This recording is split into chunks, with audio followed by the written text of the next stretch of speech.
Hello dear student, आप सभी का ओपी क्लासेस में फिर से एक बार स्वागत है। प्यारे बच्चों, हम लोग पिछली वीडियो में 2.4 के पहले प्रश्न को कंप्लीट किया था, जिसमें 2 प्रश्न थे। आज हम लोग प्रश्नावली 2.4 के दूसरे क्वेश्चन और तीसरे क्वेश्चन को इस वीडियो में सॉल्व करेंगे। थोड़े अच्छे से आप लोग इसको केयरफुली देखिएगा, ध्यानपूर्वक, जिससे आप सबको प्रश्न समझ में आ जाए। तो देखिए इसमें हम क्या कह रहा है और क्या ज्ञात करना है। कह रहा है कि एक त्रिघात बहुपद ज्ञात कीजिए। अभी द्विघात त्रिघात बहुपद दिया रहता था और हम लोगों को शून्यक निकालने थे, शून्यक और उनके गुणांकों के बीच संबंध ज्ञात करने थे। जबकि यहाँ हमें क्या कह रहा है कि त्रिघात बहुपद ज्ञात करिए जिसके शून्यकों का योग दिया है। दो शून्यकों को एक साथ लेकर उनके गुणनफलों का योग दिया है तथा शून्यकों के गुणनफल क्रमशः, मतलब फिर से समझेंगे आप, ये कह रहा है उनका योगफल है, ये उनके दो दो शून्यकों का गुणनफलों का योग है और ये उन शून्यकों के गुणनफलों का मान है। तो यहाँ हम लोग लेंगे यदि, यहाँ लिखेगा माना यदि त्रिघात बहुपद के शून्यक, त्रिघात बहुपद के शून्यक क्या है? शून्यक alpha comma beta comma gamma है।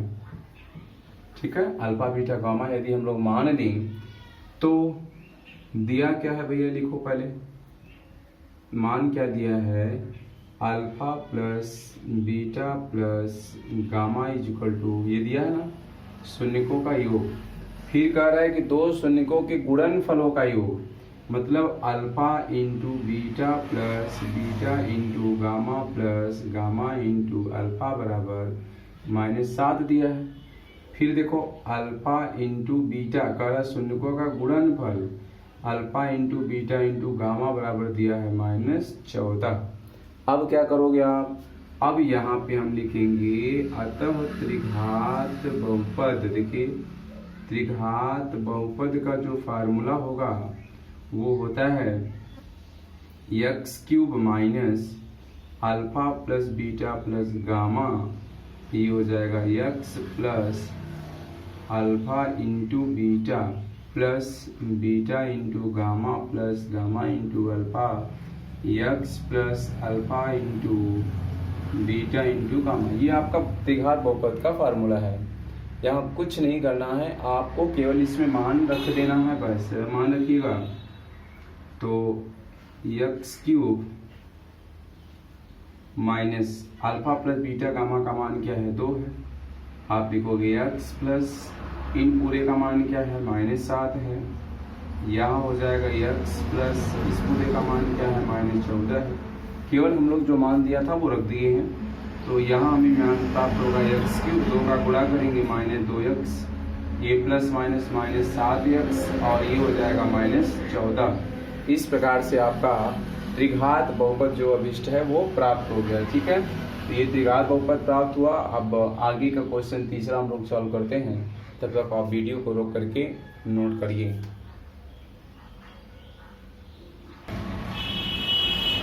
चलिए क्वेश्चन नंबर 3 लिखते हैं हम लोग।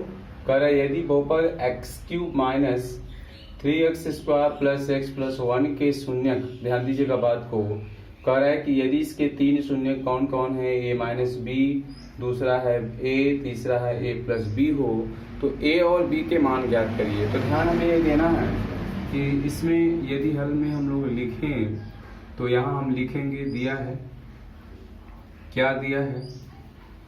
तीनों शून्यक के मान। तो शून्यक यदि अल्फा है तो अल्फा का मान क्या है? a माइनस बी है। दूसरा शून्यक बीटा है तो बीटा का मान क्या है? a है। तीसरा गामा है तो गामा का मान क्या है? a प्लस बी है। यानी ये 3 शून्यक दिया है। शून्यक का मान आपको दे रखा है, शून्यक अल्फा बीटा गामा का मान दिया है और ए बी का मान पूछा है। अब यहाँ हम शून्यक और गुणांकों के बीच जो संबंध होता है उसको लिखेंगे। तो यहाँ देखिए लिखते हैं, यदि पहला स्टेप क्या होता है? शून्यकों का योगफल, यानी alpha plus beta plus gamma equal to होता था माइनस बी अपान ए। तो यहाँ हम माइनस बी अपान ए नहीं रखेंगे, इसको थोड़ा हिंदी में आप लिख लीजिए शब्दों में, क्योंकि ए बी के मान जो शून्य के वो खुद ए बी में दिया है, तो वहाँ ए बी रखोगे तो आपको दोनों तरफ ए बी मिलेगा, तो मान ज्ञात नहीं कर पाएंगे। इसलिए इसको हम लोग क्या लिखेंगे, बी माइनस बी बटे एक्स ए होता था ना, तो बी का मान किसका होता है, एक्स स्क्वायर का, तो आप लिखोगे माइनस एक्स स्क्वायर का गुणांक, है ना, एक्स स्क्वायर का गुणांक बटे एक्स क्यूब का गुणांक।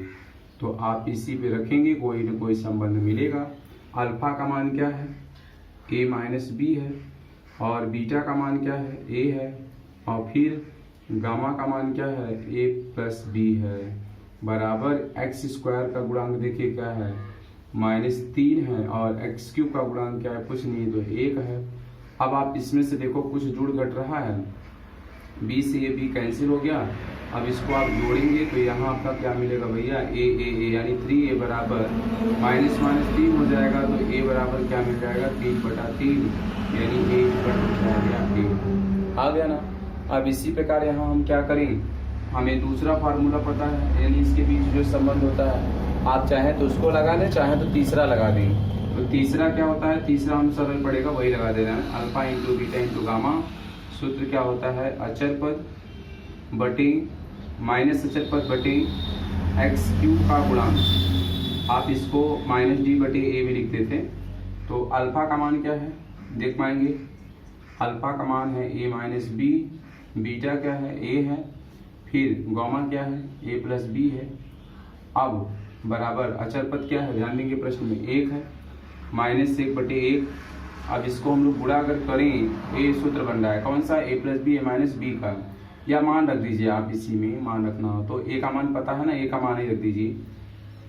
देखिए ए माइनस बी प्लस बी सूत्र बना देते हैं, ए स्क्वायर माइनस बी स्क्वायर, और ए बराबर क्या भैया, 1 में 1 का भाग दोगे तो -1 आएगा। हम ए का मान रख दे रहे हैं यहीं पर, तो 1 का मान रखोगे तो 1 का स्क्वायर माइनस बी स्क्वायर, और गुणे ए का मान 1 बराबर -1, 1 का स्क्वायर करो तो वही आएगा। अब इस 1 को हम उस तरफ ले चले अगर, ये वाले 1 को, तो यहाँ आपका बचा कितना, बी स्क्वायर बराबर -1, और ये इधर जाएगा -1, तो -b स्क्वायर बराबर हो जाएगा -2, ये इस माइनस से माइनस कट जाएगा, और b स्क्वायर बराबर 2 है, तो b बराबर क्या हो जाएगा, √2। यही आपके a और b के मान हो जाएंगे। तो आप चाहें तो यहाँ से दूसरा वाला भी जो गुणांक और शून्यकों के बीच संबंध था, alpha plus beta into beta plus gamma into gamma plus alpha, उससे भी रख करके ज्ञात कर सकते हो। तो इस प्रकार से आपका तीसरा क्वेश्चन भी कंप्लीट हुआ। अब हम लोग इस प्रश्नावली में 2-3 क्वेश्चन और बचे हैं, उसको अगले वीडियो में सॉल्व करा देंगे आपका। इसी के साथ ये प्रश्नावली आपकी समाप्त होगी। और आप लोगों के बार बार रिक्वेस्ट आ रहे हैं कमेंट में कि सर फिजिक्स का भी वीडियो अपलोड किया जाए, तो ये चैप्टर कंप्लीट हो रहा है, तो हम आपको फिजिक्स का भी वीडियो आप सबको जल्दी ही देंगे। और इसके साथ साथ आप सब चैनल को यदि पहली बार देख रहे हो तो सब्सक्राइब करें, लाइक और शेयर जरूर करें, जिससे अधिक से अधिक मात्रा में बच्चे इस वीडियो को देख पाएँ और उसका लाभ प्राप्त कर पाएँ। धन्यवाद।